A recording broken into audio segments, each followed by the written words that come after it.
shit.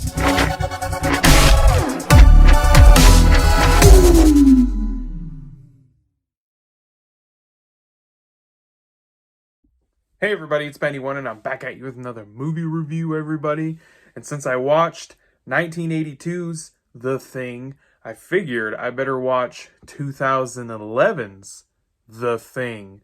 That's right, they have the same exact title, but this version of The Thing, it's not a reboot, because when it came out, a lot of people thought they might be rebooting it, but instead of a reboot, it's a prequel story to John Carpenter's The Thing that came out in 1982, everybody. And it kind of tells the events that happen just a little, just probably days before the Kurt Russell The Thing movie. Because there are the shit that happens with The Thing in this movie that you recognize things in certain spots. Their facility that they are at in Antarctica is burnt to shit.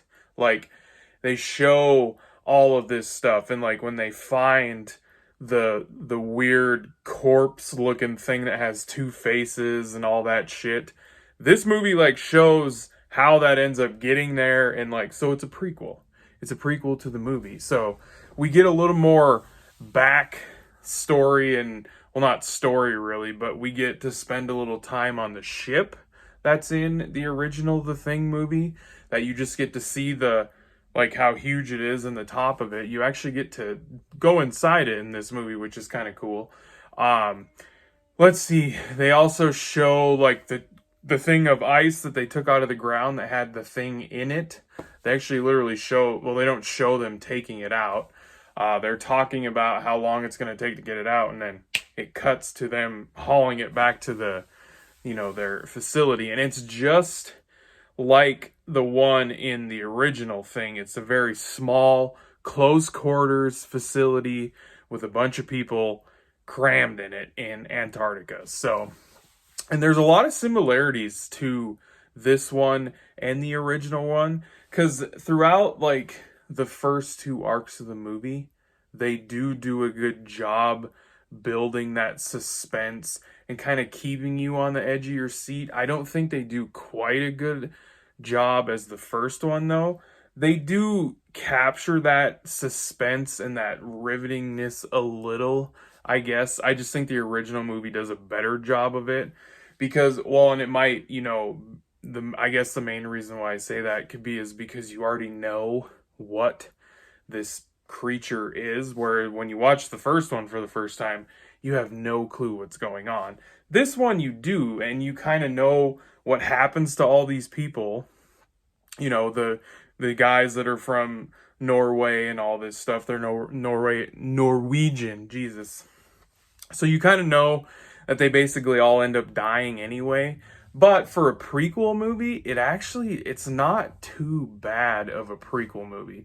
It's not as good as the first one. I'm sorry, it's not. But I do think that they recreate certain scenes from the first movie also. And I'm not talking about the 50s one, Jesus, because there is a version of The Thing that came out in the 50s also. So I might have to watch that one of these days. I've actually never seen it. But yeah, they recreate certain scenes, like the scene where they're in like the main hall where like the pool and the pool table and the bar is kind of where everybody hangs out. They recreate a scene where they're going to test everybody to figure out who the Thing could possibly be. But instead of them, having petri dishes full of blood and poking it with a hot poker like they did in the original one, this one, the scientist lady who is played by Mary Elizabeth Winstead, her name's Kate, she decides that she found these fillings that were ripped out on the ground, and they were covered in blood, and then she saw the shower that was full of blood, and she realized that because she took a sample of the blood from this Thing creature that they found in the ice, and she realized that it's replicating the genes. So it basically gets a host, and then it basically can replicate that entire host except for non-organic material. So if you have fillings, earrings, anything like that on your body, like a piercing anywhere, the Thing cannot replicate those. So it rips the it ripped the fillings out, and that's how they check to see if any of the people are the Thing, is they look to see who has fillings or not. So it was a little different situation. And then there's the outside scene, you know, where they're out in the winter storm and they're burning the nasty bodies and shit, like, and they're saying that it could be any one of us, and like it's just like the scene with Kurt Russell and everybody in the 82 The Thing. So that's the thing, is they kind of recreate certain shots and parts of the original movie, but they do a little twist and kind of do things a little differently with them. So, and the special effects, they use CG in this movie, of course, because it came out in 2011. They do use practical effects, not as much as I think they should have, though, because the practical effects in the original one were fantastic. Some of the best practical effects that are in any horror movie to date. So they do use special effects, and some of it's good and some of it's bad. There are parts of it where the Thing is a CGI version of what was prosthetic in the 82 movie. It looks okay at times. Like there's a scene on the helicopter. There's a helicopter scene where the Thing is on it and it busts open and the teeth, and that shit looked good, and that was all CG, I imagine. But that looked good. But then there's parts where in the third act, the movie loses that whole building the suspense, keeping you on the edge of your seat, and it just becomes this run from the monster. Like it's a big bag monster that they have to run from. So it kind of drops that whole horror suspense thriller thing that the original one was the entire time.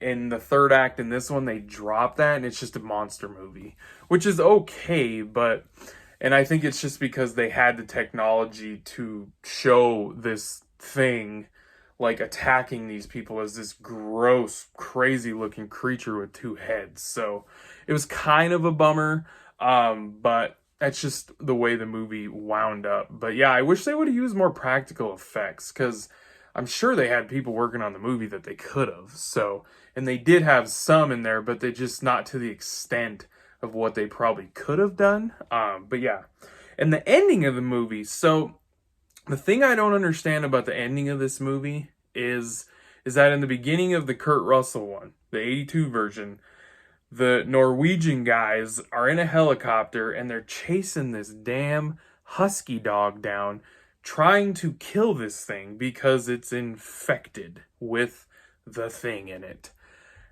There's nothing about that at the end of this movie. And I'm pretty sure everybody is dead except for one person. One person lives in this movie, and I'm not going to tell you who it is. And there's no dog, nothing. They don't show a dog getting infected or anything. And I was just like, I don't understand that, because this is supposed to be the events like days before, or maybe even a couple weeks leading into John Carpenter's The Thing in 82.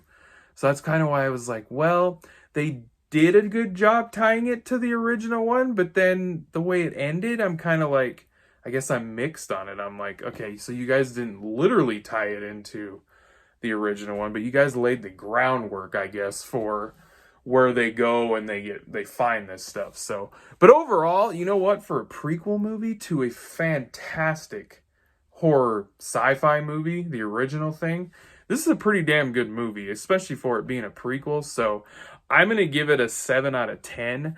Like I said, I don't think it's nearly as good as the first one. But it's a decent like horror sci-fi monster movie watch. It really is. So a 7 out of 10 for 2011's The Thing, everybody. Hope you guys enjoyed that review. Thanks for watching, and I'll be catching you on the tube later, because I have spoken.